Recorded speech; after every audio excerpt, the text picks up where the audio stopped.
Glória a Deus. Abra sua Bíblia. Segundo livro do profeta Samuel. Eu prometo ser breve. Ontem eu fui dormir bem cedo. Acordei com a fome. Duas fomes. Acordei com fome e fome. Fome de arroz com feijão mesmo. E fome de Bíblia. De sorte que eu fiquei lá trancado no meu local de estudo, tudo fechado, ar ligado, não vi a hora passando. Fiquei ali, dormi na cadeira, acordei, foi uma benção. E eu trago hoje aqui, espero, o que seria uma conclusão da mensagem que eu comecei a pregar no nosso culto da virada dentro do tema Ano de Obed-Edom, ano de atrair a presença de Deus. Ao longo das nossas escolas, nesses próximos domingos do ano, eu, na grande maioria das vezes, o meu esforço sempre vai ser esse, e os pastores que estiverem aqui, sempre nós estaremos nesse esforço de trazer para a igreja uma palavra que vai instruir você, consolidar a sua consciência de não só da importância de nós atrairmos a presença de Deus, mas quais são as ferramentas espirituais que nos possibilitam fazer isso. Porque dentro dessa temática, nós estaremos sendo desafiados a terminar esse ano com o nosso coração completamente consolidado e fazer disso um hábito na nossa vida, aprender que presença de Deus não é só nessas 2 horas aqui do culto de domingo e de terça e no encontro que você tem no GCA. Posso ouvir amém? Amém. Fazer da presença de Deus literalmente um estilo constante de vida, aproveitando esse ensejo, já que esse momento de culto, nós estamos no santuário, você exercitar o domínio do seu coração. E se é muito difícil, eu recomendo que você coloque o seu celular no modo avião, para você não perder nada do que Deus vai te trazer. Mas se você tem domínio para deixar ele normal aí e não se distrair, então não tem problema nenhum. Eu aprendo que toda palavra, qual palavra? Ela é útil. E é a Bíblia quem diz isso. Ou ela vai ser útil para edificação, ou para exortação, ou para consolo, ou para instrução, ou para livramento. Aí às vezes eu perco uma palavra, mas era aquela palavra que ia virar a chave da minha vida. Tá? Segundo Samuel capítulo 6.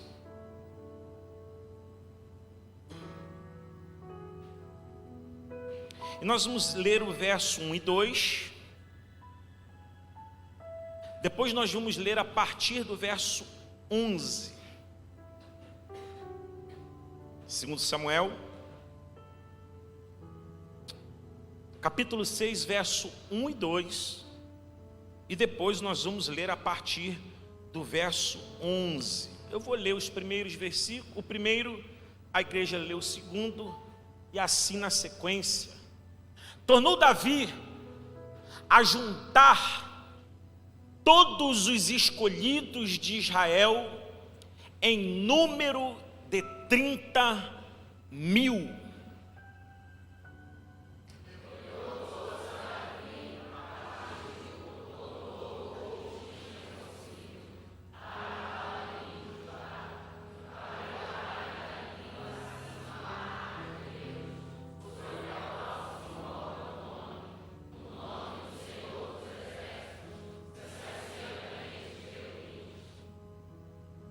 E ficou a arca do Senhor em casa de Obed-Edom, o giteu, 3 meses.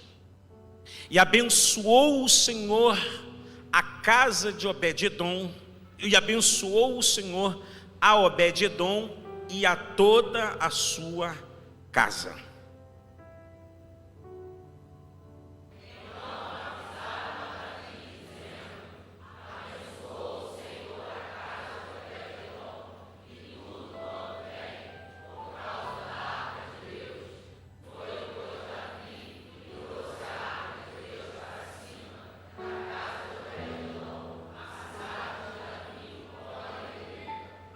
como é que Davi vai trazer a arca? Com alegria, grifa isso aí.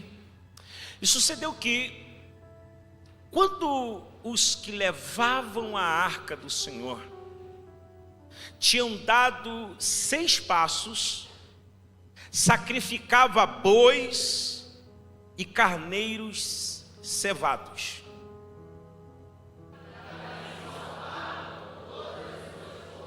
Davi saltava como, gente?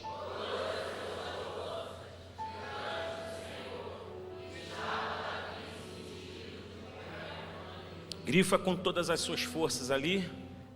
Verso 15, assim: Davi e toda a casa de Israel fizeram subir a arca do Senhor com júbilo e ao som das trombetas.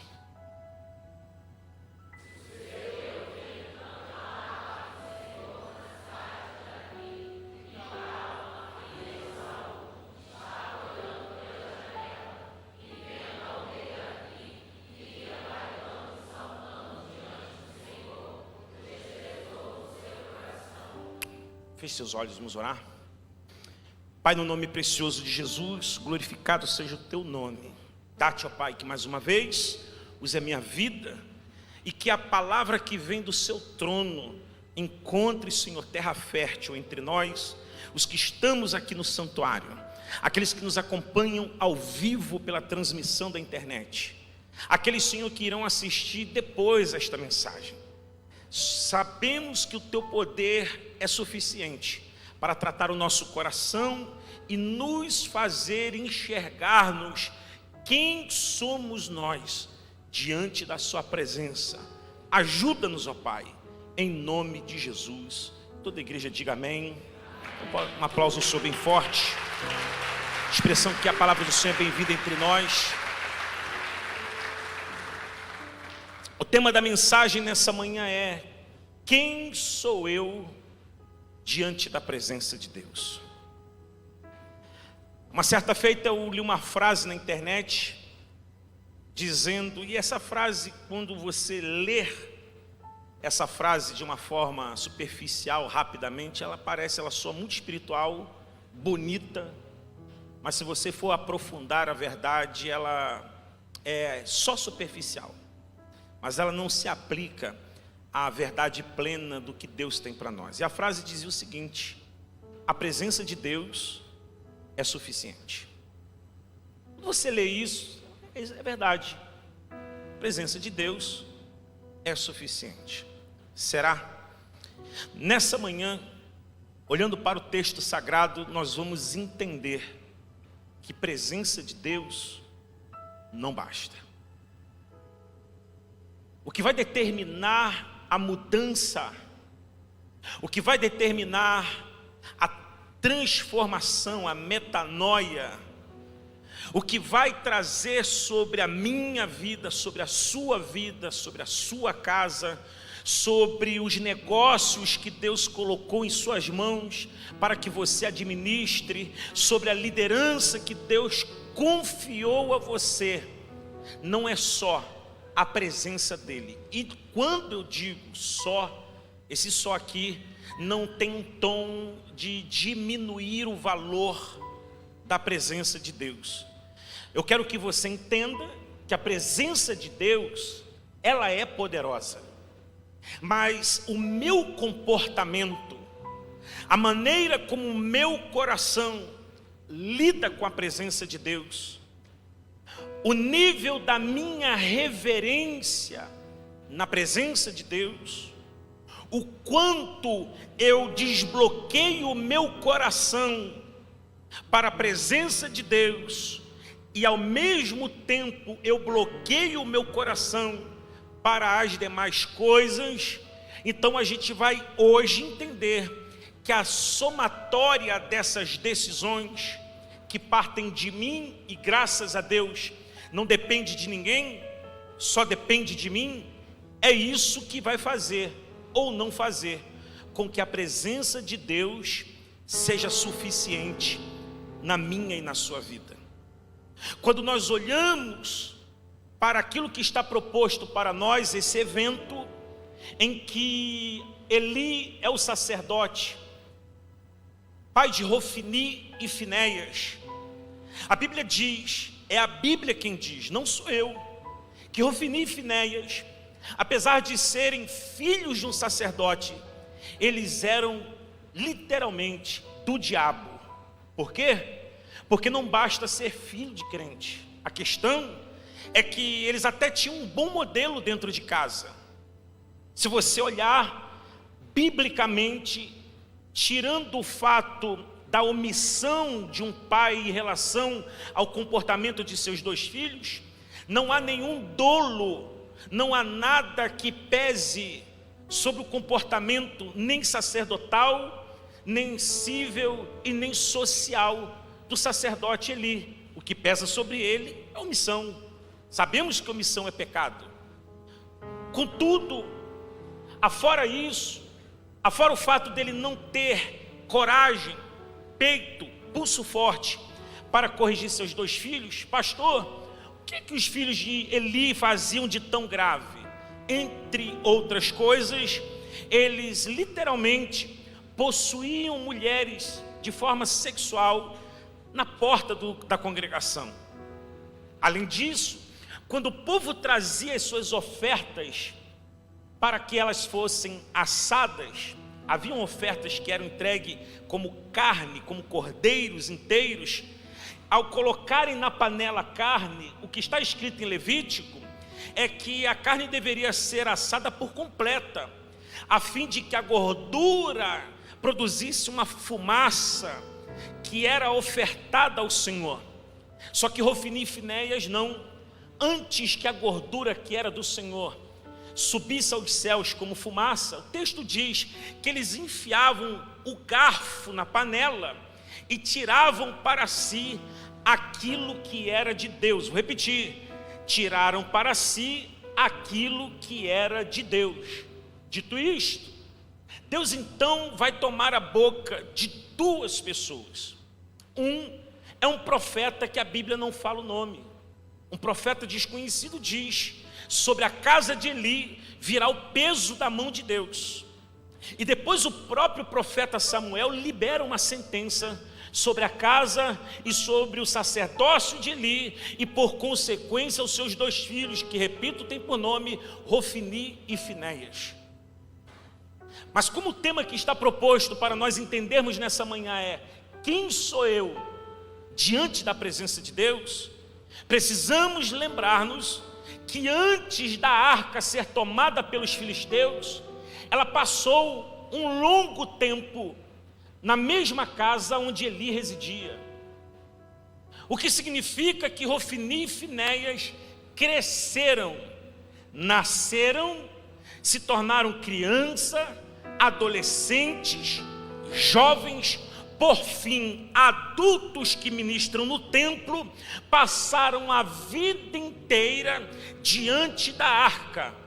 A arca que, como nós lemos aqui no versículo de número 2 do capítulo 6, sobre ela o texto diz: se assentava no meio ou entre os querubins, ou seja, dentro de uma visão simbólica, é como se a tampa da arca, o propiciatório, fosse um trono do próprio Deus no meio do povo.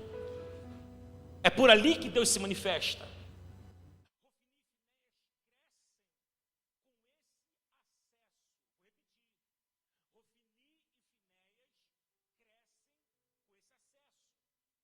Crescem com essa oportunidade, crescem com essa visão constante dentro da casa deles. Só que perceba, a presença de Deus na casa de Hofni e Finéias não livrou-os de serem homens do diabo.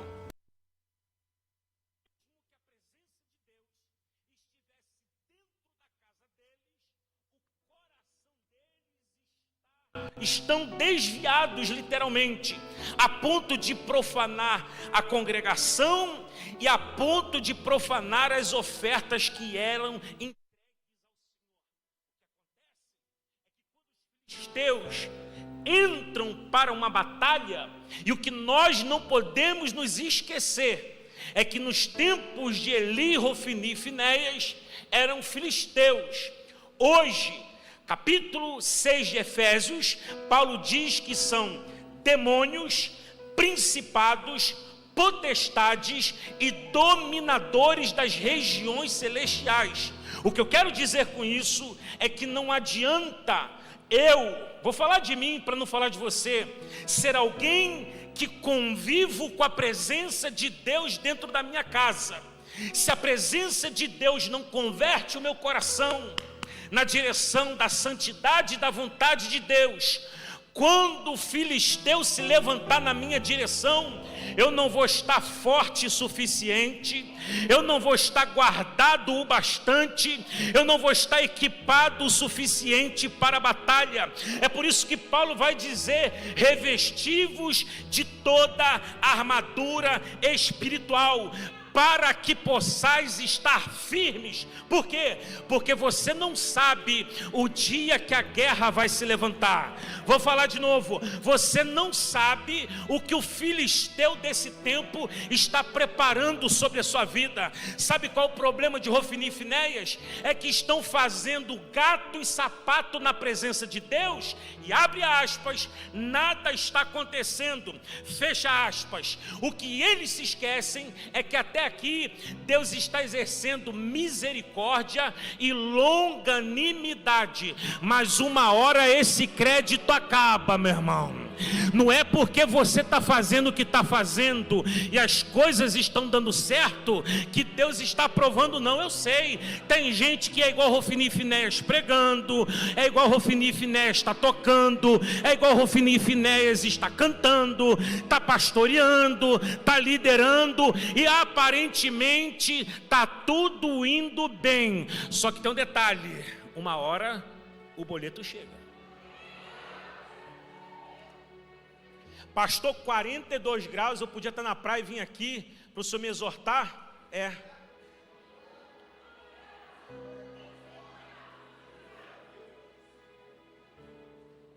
Quer massagem no ego? Procura outro lugar, meu irmão. Porque eu não vou te iludir. Atrair presença de Deus não vai te custar caro, vai te custar tudo. Hofni e Finéias é o exemplo de uma geração que só lembra de Deus quando as coisas apertam. Filisteus estão vindo aí, tropa está cheia. Ah, é? A arca. Agora, quando as coisas estavam fluindo, você passava pela arca, nem olhava para ela. Com dinheiro no bolso, a arca está empoeirando e você não dá atenção. Está correndo, não tem tempo, agenda apertada. Hofni e Finéias, fica tranquilo, filisteu está vindo aí. A diferença é que quando o filisteu entrar no território, você pode até ter a arca, mas a arca não vai ser suficiente para livramento. Pastor, mas quando eu olho para trás, todas as vezes que a arca entrou na batalha, Deus deu vitória. Não era sobre a arca, era sobre quem carregava a arca, porque a arca representa a presença de Deus, mas está sobre os ombros de quem nos dias bons não virou as costas para Deus, nos dias maus continuou aos pés do Senhor, na prosperidade está adorando, na bonança está adorando, na doença está glorificando, está bem, está adorando, está mal, está glorificando. Não é sobre carregar caixa de madeira com ouro no ombro, é sobre relacionamento.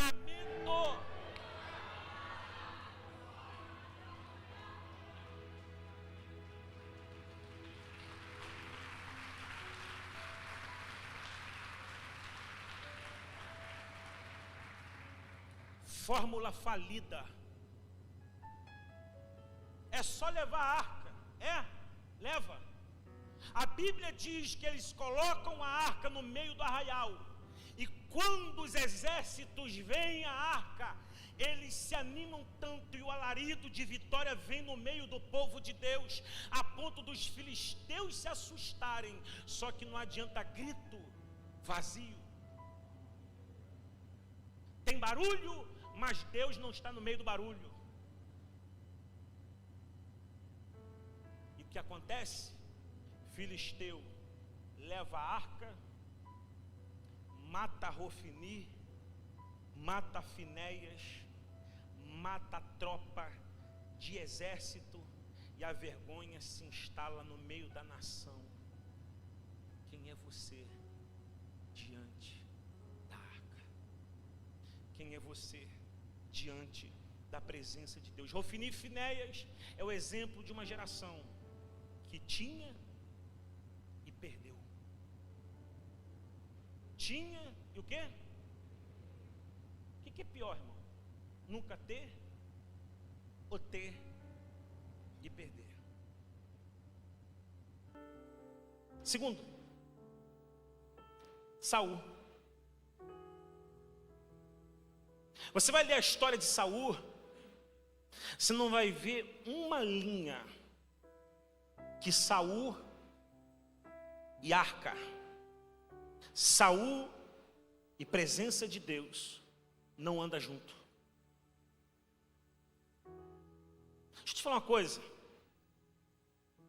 O contrário de amor não é ódio, é indiferença, desprezo. Quando eu olho para a história de Saul, eu vejo alguém que não tem nenhum sentimento pela presença de Deus. Você não vê movimentos espirituais no governo de Saul. Saul, apesar de ter disponível, porque embora nesse tempo ela já estava fora, mas ele é o rei, ele poderia se mover, se mobilizar, querer, se interessar. Olha para quem está do seu lado e diga assim: vamos querer, irmão. Sabe por quê? Porque tem gente que é igual Saul, está nem aí, se Deus está, se Deus não está. É o tipo de gente que confia na força do braço. Eu sei, eu posso, eu consigo, falo com fulano, ele resolve. Tem o WhatsApp do Beltrano que fala com Ciclano e ele resolve para mim. Saul é o tipo de gente que pode contar com Deus, mas prefere contar com a força do seu braço. Nunca teve presença de Deus no seu reinado, nunca fez nenhum movimento para atrair a presença de Deus no seu reinado. Só que quando eu olho para Efésios capítulo 5, coloca na tela, Efésios capítulo 5, versículo de número 18, Efésios 5, 18, Paulo está aconselhando a igreja da seguinte forma: não vos embriagueis com vinho no qual há contenda, mas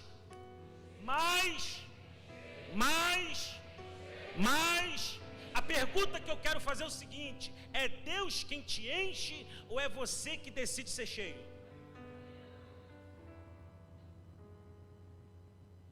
Deixa na tela, texto.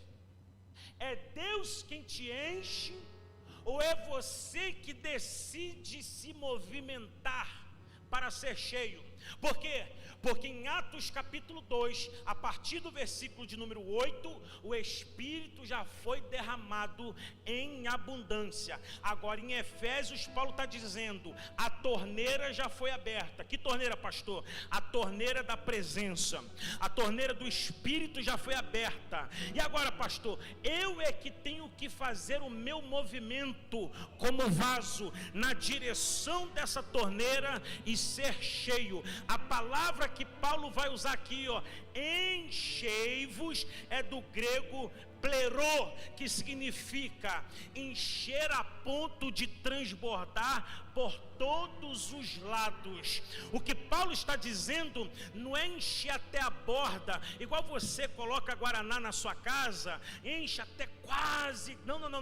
Paulo está dizendo assim, enche até a mesa molhar. Sacode quem está do seu lado e diga assim, não economiza, meu irmão. Agora o movimento é da igreja. Entenda uma coisa, meu irmão, quando eu venho para o culto é um movimento de ser cheio, quando eu vou para o GCA é um movimento de ser cheio, quando eu leio a palavra, quando eu jejuo, quando eu oro, quando eu adoro, é um movimento de ser cheio. O que Deus está agora do seu alto e sublime trono, olhando para mim e para você, de braços cruzados, é observando o quanto nós estamos nos esforçando para ser cheio. Que Deus quer te encher. Deus quer te encher. O que Deus tinha que fazer, Ele já fez. Repito, a torneira abriu. O movimento é meu. Enchei-vos é uma decisão pessoal. É por isso que num culto como esse, tem gente que vem, a torneira está aberta, o pé está aqui, mas a cabeça está lá, aí não enche.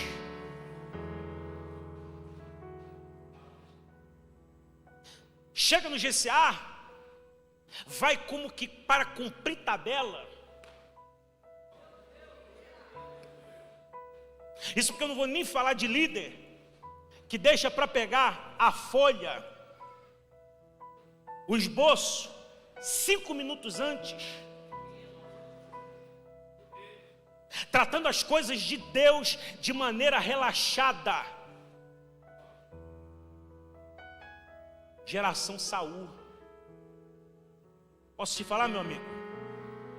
Você não precisa fazer o que eu fazia quando eu era líder de GCA, porque eu tinha liberdade, tanto de tempo como geográfica, que eu era um representante comercial.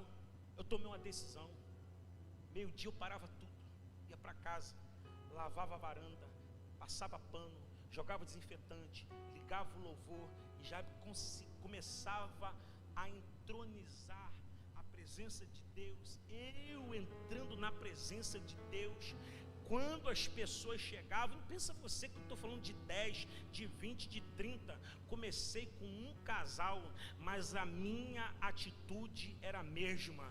Quando começamos a igreja em São Gonçalo, não tinha quase ninguém no culto, mas chegava cedo. Hoje, meu irmão, 13 anos depois, pastoreando a mesma igreja, eu podia literalmente pegar uma marmita velha, requentar meia hora antes do culto, chegar aqui e entregar qualquer coisa para você. Não, eu decidi que eu não vou ser geração Saul, eu quero carregar a presença de Deus, eu não vou desprezar as coisas de Deus, eu não vou ser indiferente ao que Deus tem para mim. Não adianta você vestir a camisa se Deus tem mais, eu quero mais. Não adianta você tatuar a cruz no seu braço, no seu peito. Não adianta você colocar adesivo no seu carro. Não. Se Deus tem mais, eu quero mais. É algo que tem que ser internalizado na minha vida. O salmista vai dizer: assim como a corça anseia pelas águas, a minha alma anela por ti. A sua presença é tudo que eu preciso, a sua presença é tudo que eu quero. Não seja um Saul, meu irmão. Enchei-vos. Ser cheio, você botar no seu Instagram aí, ó, ganhar like, nota. Ser cheio, essa frase é minha, não é opcional. Ser cheio é uma questão de sobrevivência espiritual.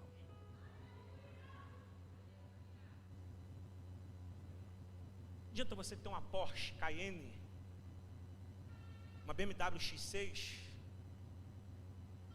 uma Mercedes, sei lá, qualquer coisa aí, sem gasolina. Você tem estrutura, uma baita potência, que não se move, e não passou de um elefante branco enferrujando dentro da garagem. Pastor Jorge Linhares conta num dos livros dele que uma ovelha da igreja dele ganhou na época um carro e deixou na garagem. Ele gostava tanto do carro que não usava, para não estragar. Passou alguns anos, eu falei assim: vou dar uma volta nesse carro. Botou gasolina, o carro não ligava. Chamou o mecânico abriu a tampa e falou assim: só a concessionária dá jeito. Os bichos comeu tudo que tinha aqui dentro. Sacode que está do celular e fala assim: e aí, meu irmão? Vai ficar indiferente? O bicho come.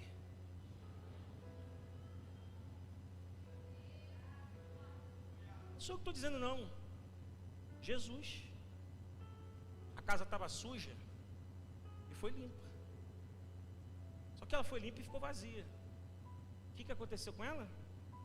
Os demônios que haviam sido expulsos da casa, que ficou limpa, pelo fato dela estar vazia, voltaram 7 vezes pior do que antes. Cuidado para você não ser um Saul. Terceiro, quem sou eu diante da presença de Deus? Posso ser um Abinadab. A arca passou aproximadamente 20 anos na casa dele. Quanto tempo? 20 anos. A pergunta é: que resultado produziu essa presença? O que mudou? O que aconteceu? O que cresceu? O que evoluiu? Abinadab representa uma geração que tem presença, mas não tem resultado.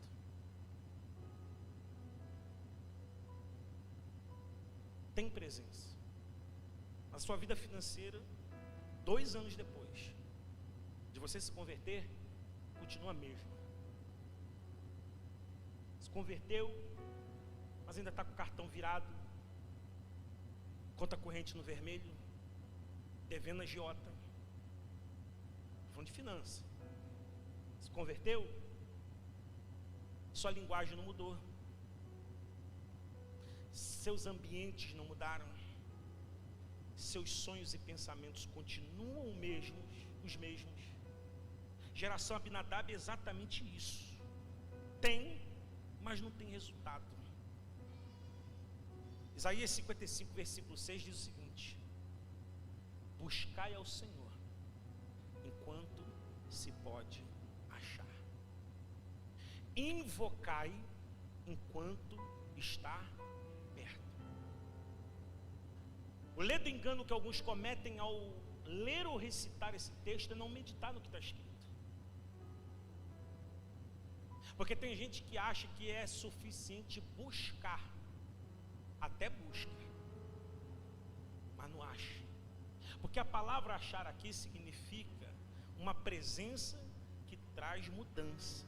Achou, alguma coisa aconteceu. Você seria capaz de escrever, pelo menos no último ano de 2022, o que essa presença fez na sua vida? Família, vida espiritual, ministério, finança, vida profissional, vida emocional. O que essa presença fez? Senão você é um Abinadab. Tem, mas não tem resultado. Quarto e penúltimo, os músicos podem subir. Quem eu posso ser na presença de Deus? Eu posso ser como, para esse ano, o protagonista do nosso tema, Obed-edom. Geteu, diga Geteu. O que significa isso? Alguém que não faz parte do povo da promessa. Muito pelo contrário. Geteu tem uma derivação de Gate, que é exatamente o logradouro de onde é oriundo Golias, um gigante de Gate. Nós estamos então literalmente falando de alguém que era adversário, estranho. Ele não é só um estrangeiro, é um estrangeiro adversário, que jogava contra. O que eu vou te dizer, eu quero que você abra um parênteses, que a gente está na internet, tem que ter muito cuidado, mais ainda, porque o que eu vou te dizer é uma informação, não é uma afirmação, até porque parece que já vão nascer uns 20 bacharel em teologia a partir de amanhã aqui na igreja. Cuidado, tem que ficar dobrado agora, né, gente? Essa fileira aqui então da frente aqui vai ser uma tribulação para pregar agora. Eu tenho que só Jesus na minha vida. Então é uma informação, não é uma afirmação. Lembra de quando Davi precisou fugir de Saul e se esconder literalmente no meio dos filisteus, se passando por louco, babando? Teve um tempo desse na vida de Davi, onde ele sabe que nos territórios de Saul não tem mais como se esconder. O que ele faz, pastor Marcelo? Ele se infiltra no meio dos filisteus e passa de maluco. Abre aspas. Tem hora, meu irmão, que para fugir de determinadas pessoas é melhor você se fazer de doido. Fulano, deixa para lá, tá doido. Melhor. Quem está comigo, diga amém. Aí, é uma informação, não é uma afirmação. Dizem que é nesse instante, estando em território de Filisteu, que Davi passou um tempo ali e teve uma aproximação com esse camarada, Obed-edom, que era pobre, porque Davi ficou no meio da rua, babando. O rei veio e falou assim: não, mas é Davi, mas ficou doido, deixa ele aí, não vai trazer mal nenhum. Então, quando a arca ficou disponível, Davi, segundo essa informação, ele não manda para a casa de Obed-edom a ermo. Já havia um nível de relacionamento. Agora, se isso for fato, é mais lindo ainda, porque quando Obed-edom conheceu Davi, Davi está sentado na calçada se passando de doido. Depois Davi vira rei.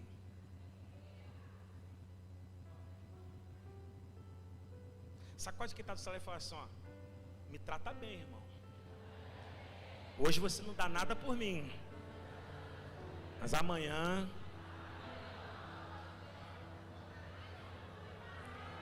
é só uma dica. Eu no seu lugar levava essa mão para o Outback, levava para comer um post lá na beira de Camboinhas hoje.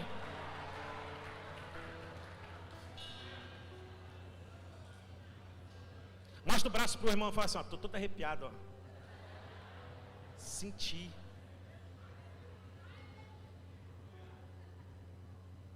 Fecha parênteses. Fato é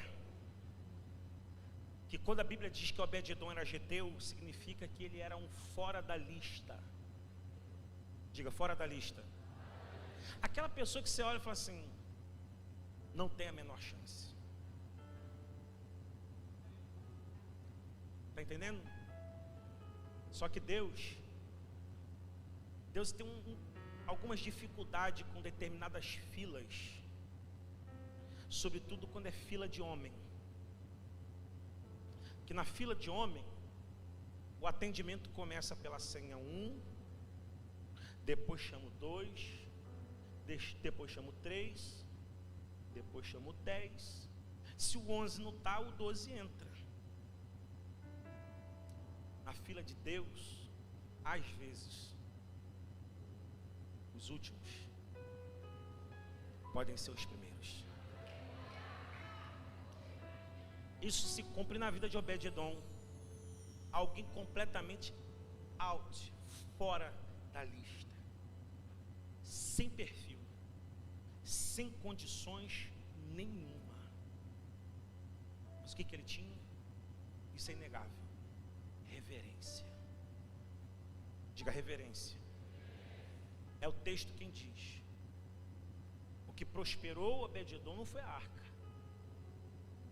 A versão mais completa diz: porque ele amou a arca. Deus prosperou ele e toda a sua casa.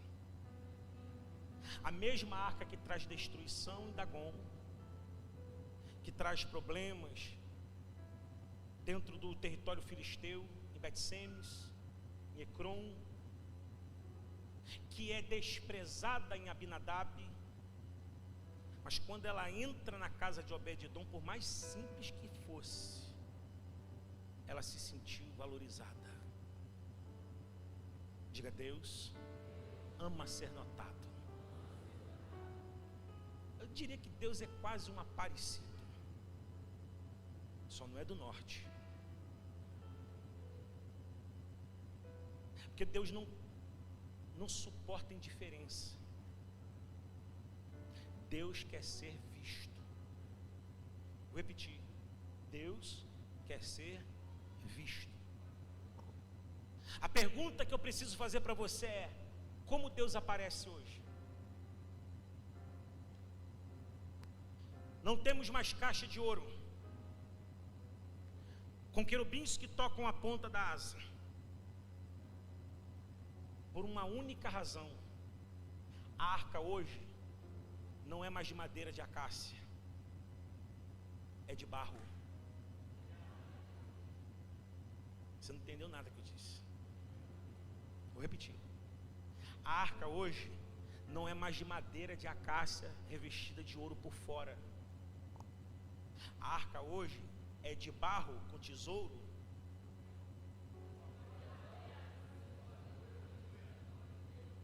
O glória que você não deu até agora, se você entender, você vai dar nesse momento. Sabe por quê? Porque quando eu falo isso, minha carne treme, por uma única razão. Se é fato que eu hoje sou a arca de Deus, eu carrego o maná. Aqui, ó. Bata no seu peito e diga assim: eu carrego maná. Por quê? Todo dia ele está te sustentando.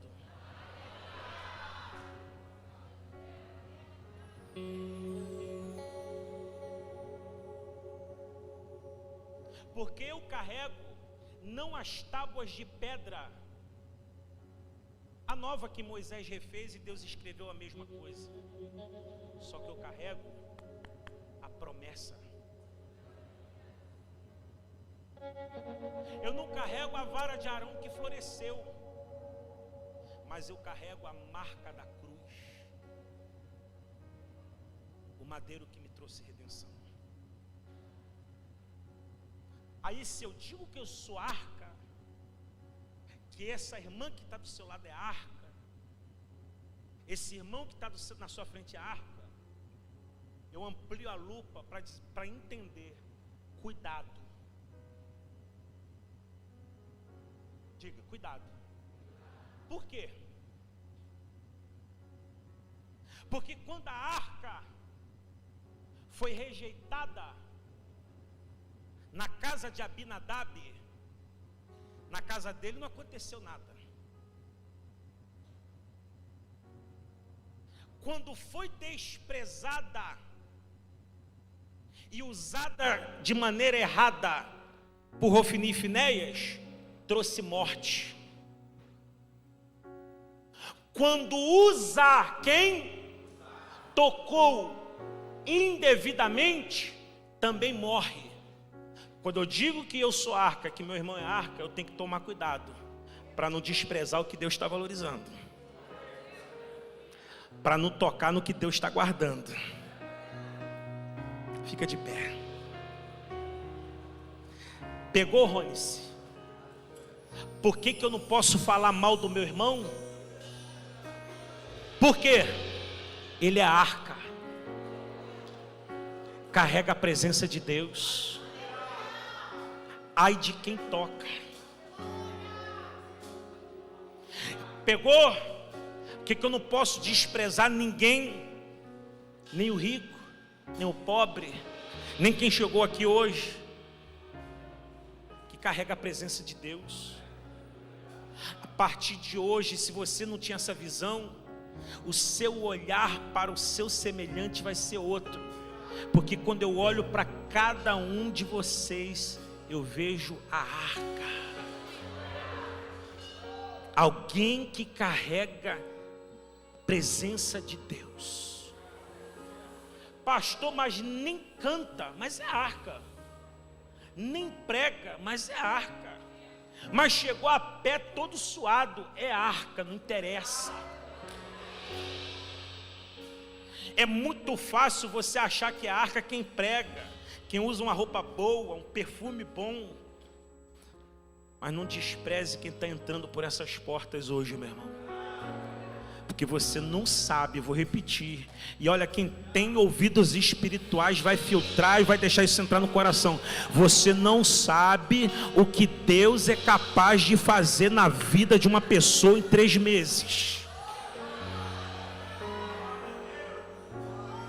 Segura na mão de quem está do seu lado e com paixão e respeito, olha para ele, olha para ela e fala assim, ó, em 3 meses, Deus pode fazer algo assustador na sua vida.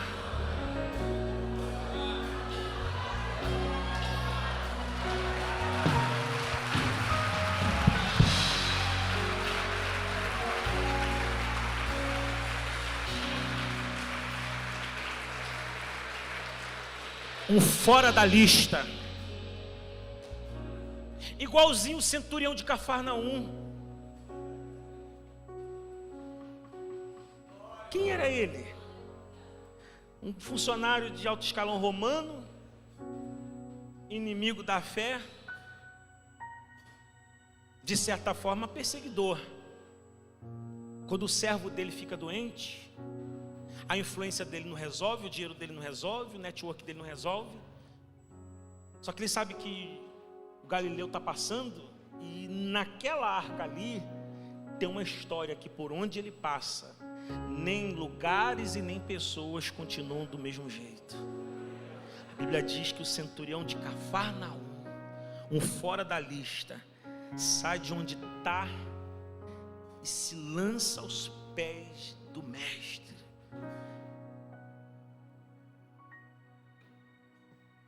Meu servo está doente,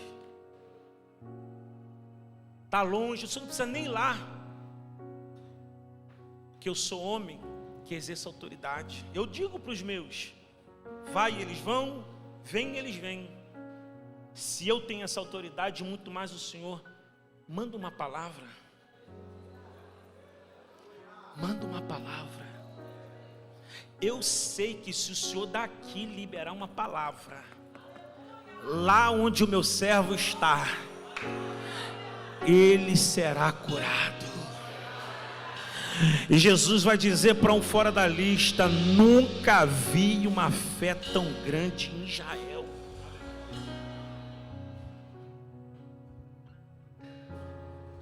Poderia falar da Ciro Fenícia, mais fora da lista do que ela, impossível. Mas a filha dela está terrivelmente endemoniada, e ela sai de onde está, percebe que o movimento é eu saio e vou. Tem horas que ele vem, só que se ele não vier, cara, eu vou. E ela vem e começa a clamar, gritando. Os discípulos estão incomodados. Essa mulher está gritando aqui. Primeiro que a mulher não era nem para estar aqui, trazendo baderna no culto. Mais ainda é Jesus dizer assim, olha, não posso fazer nada contigo, porque não é lícito pegar o pão da mesa e dar aos cães. Diga cães. O que Jesus chamou ela de quê? De cão. Para um judeu, chamar alguém de cão era xingamento, gente. Tu acha que essa mulher ficou feridinha? Mimizenta? Ela falou assim: não importa, porque se eu não puder ter acesso ao pão que está na mesa, ninguém pode me impedir de ficar embaixo da mesa, porque o farelo já vai ser suficiente para matar a minha fome. Aí Jesus olha para ela e fala assim: não tem como ficar indiferente a um coração como esse. Por quê? Porque os judeus tinham pão na mesa e rejeitou. Essa mulher vem lá de fora para dizer: se não tem pão, não me negue farelo. Mulher, vai para sua casa, vai para sua casa, porque enquanto você veio aqui, a palavra já entrou com libertação na vida da sua filha.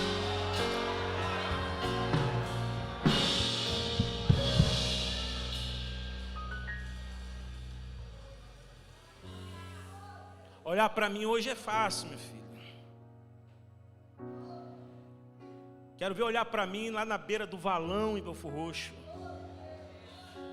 sem comida, sem roupa para vestir, sem sapato, sem caderno, sem mochila, empurrando um carrinho de mão feito de caixote e roda de velocípede para pegar xepa na feira. Ainda bem que ele vê o que o homem não consegue ver. Sacode uns 2 ou 3, diga assim: ó, eu no seu lugar entrava debaixo da torneira e saía daqui transbordando hoje. Vamos adorar? Vamos adorar?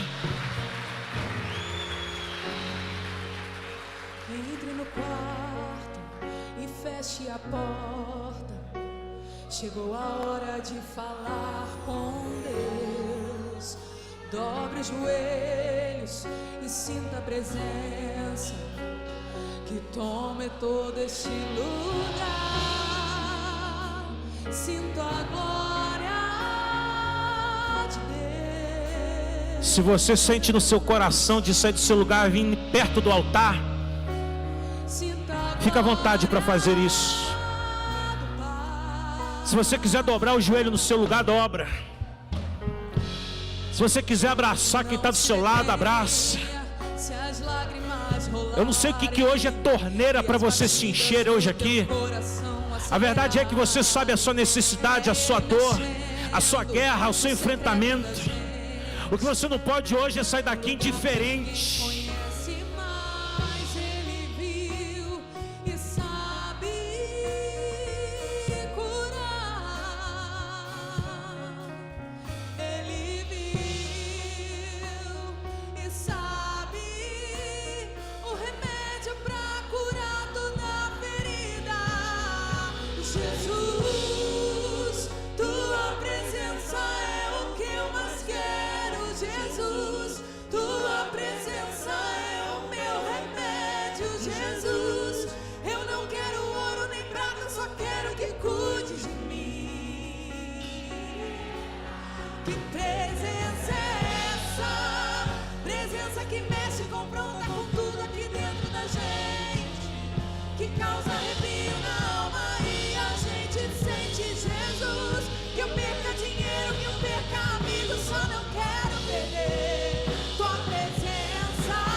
Você que está na sua casa, receba toque do Espírito Santo na sua vida agora.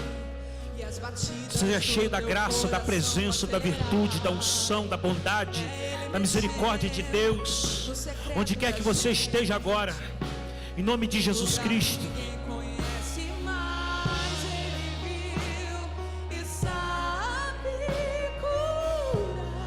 Maramachanda Calamaçu.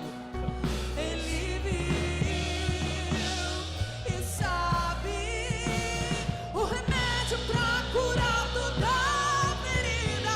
isso. Jesus, tua presença é o que eu mais quero. Jesus, tua presença é o meu remédio. Jesus, eu não quero ouro nem prata, eu só quero que cuides de mim.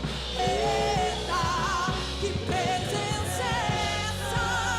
Presença que mexe, confronta com tudo aqui dentro da gente, que causa arrepio na alma e a gente sente. Jesus, que eu perca dinheiro, eu perca amigos, só não quero perder tua presença. Jesus, tua presença é o que eu mais quero. Jesus, tua presença.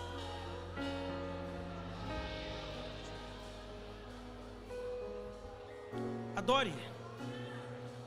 Mas enquanto você está adorando, eu preciso te dizer uma última coisa aqui ainda.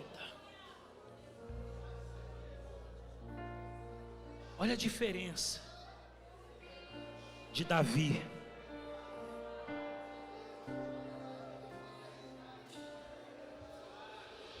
Porque quando Davi ouve a notícia, Obed-edom e a sua casa em 3 meses tiveram uma transformação, rei, uma prosperidade inexplicável. O coração de Davi quase explodiu. Ele falou: então chegou a hora. Prepara a comitiva, vai a Kiriat Jearim, onde Obed mora, e diz: agora eu vou fazer diferente, do jeito de Deus. Diz a Bíblia que agora os sacerdotes estão trazendo sobre os ombros os varais, dando 6 passos para, adora, sacrifica. 6 passos mais para, adora, sacrifica. 6 passos mais. Davi, quando é que termina? Não sei, mas vai ser do jeito de Deus. Mas a Bíblia diz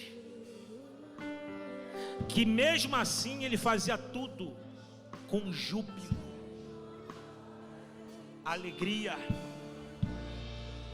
Só que na proporção que ele está se aproximando de Jerusalém, quando ele olha o portão da cidade chegando, a alegria foi tão grande que ele começou a tirar a roupa. Davi não se aguenta. Os instrumentos estão tocando, Davi esquece que é rei e começa a dançar no meio do povo. Rei, perdeu a postura? Não, só eu sei o que essa presença representa para mim.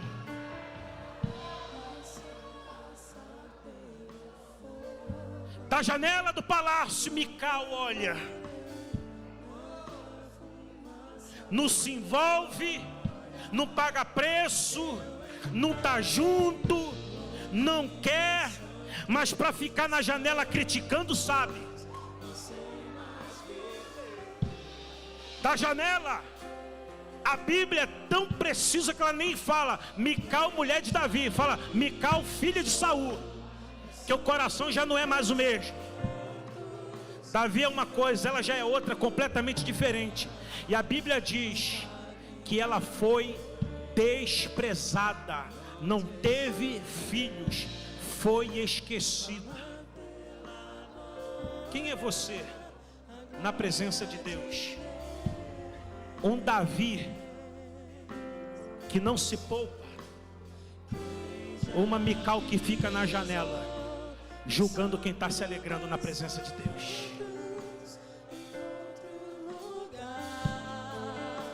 Não sabe viver, e onde estiver, clamar pela glória, a glória de Deus.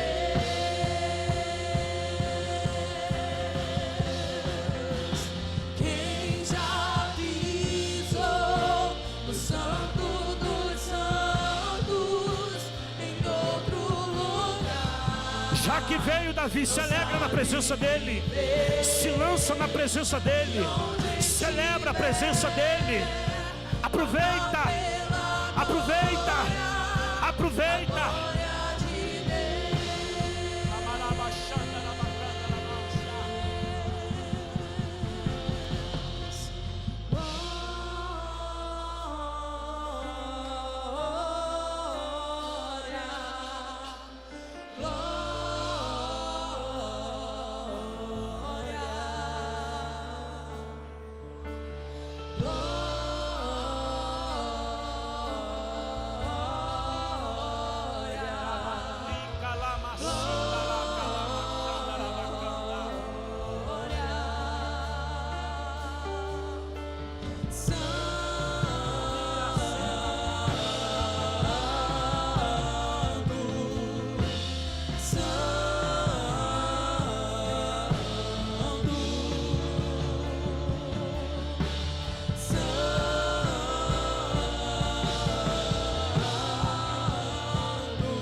Levanta a sua mão mais alto que você pode agora.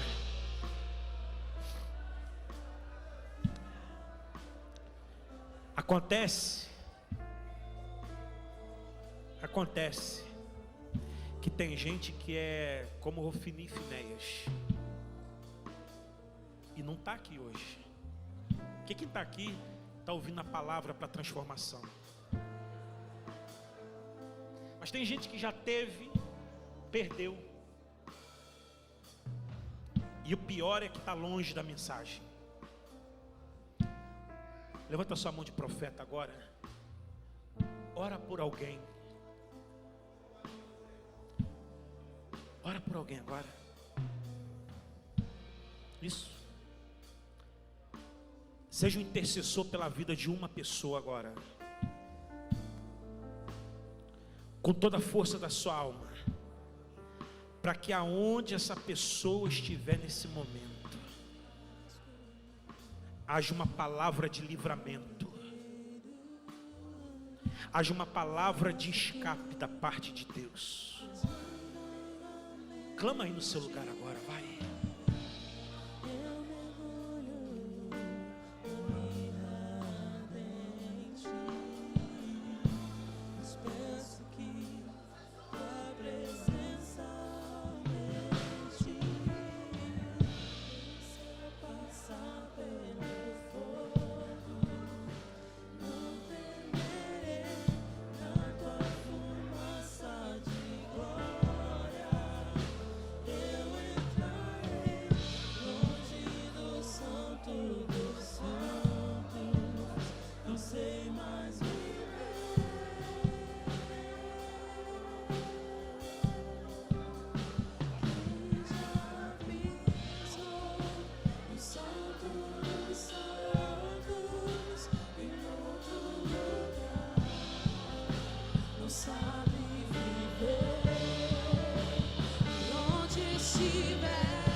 pode dar um lindo aplauso ao Senhor? Glória. Vamos só senta.